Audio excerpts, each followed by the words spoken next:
Hello गाईस, नमस्कार. सगळ्यांचं स्वागत आहे वेद मनाली होमली ट्रीसच्या चॅनलमध्ये. तर आज मी बनवणार आहे हेल्दी अशी ज्वारीची नानखटाई. चला तर बघूया.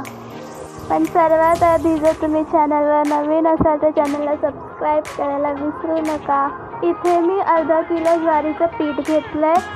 इथे मी 400 ग्राम तूप घेतलं आहे आणि इथे रवा बारीक 100 ग्राम आणि हे 150 ग्राम बेसन तुम्ही कमी पण घेऊ शकतात. हे बदाम, हे पिस्ता आणि ही पिठी साखर घेतली आहे 500 ग्राम आणि हे बेकिंग पावडर. तर सर्वात आधी आपण एका मोठ्या परातीत तूप टाकायचं आहे. तूप थोडासा जाडसरच पाहिजे. जर तुम्ही वापरत असाल तर थोडंसं फ्रीजमध्ये ठेवून पण वापरू शकता. ह्या जागी तुम्ही बटर वापरलं तरी चालेल. आता ह्यात मी पिठी साखर टाकते. सगळं चाळून घ्यायचं आहे आपल्याला. साखरेच्या बदलीत तुम्ही गूळ पण वापरू शकता इथे.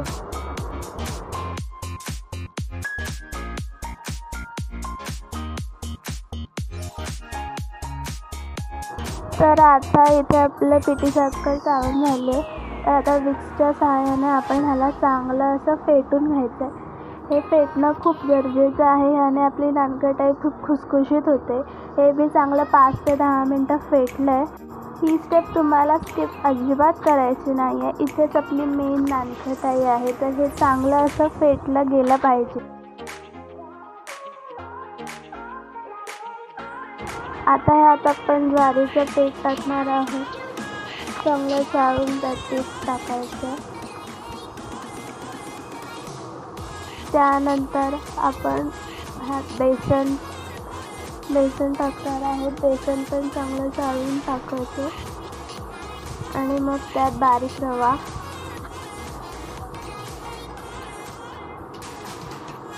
आता ह्यात मी वेलची पूड टाकली, बेकिंग पावडर 1-1.5 चमचा आणि आता ह्याला चांगलं असं एकजीव करून घ्यायचं आहे.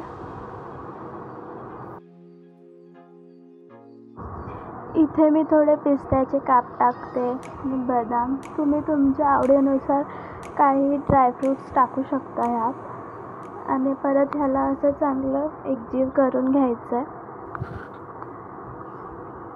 हे पीठ थोडं पातळच होतं कारण की आपण इथे तूप वापरलं.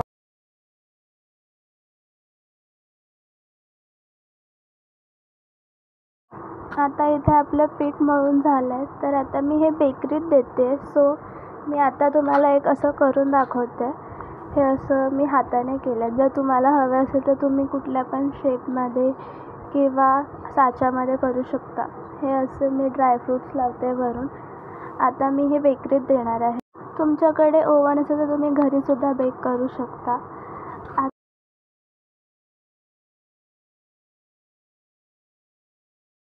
तुम्ही बघू शकता आता मी हे बेकरीतून आले. किती सुंदर रंग आला ह्याचा असं मस्त असं खुसखुशीत झाले. तोंडात ठेवताच हे विरघळतात आणि हे खायलासुद्धा खूप हेल्दी आहेत. व्हिडिओ आवडला असेल तर चॅनलला सबस्क्राईब करा.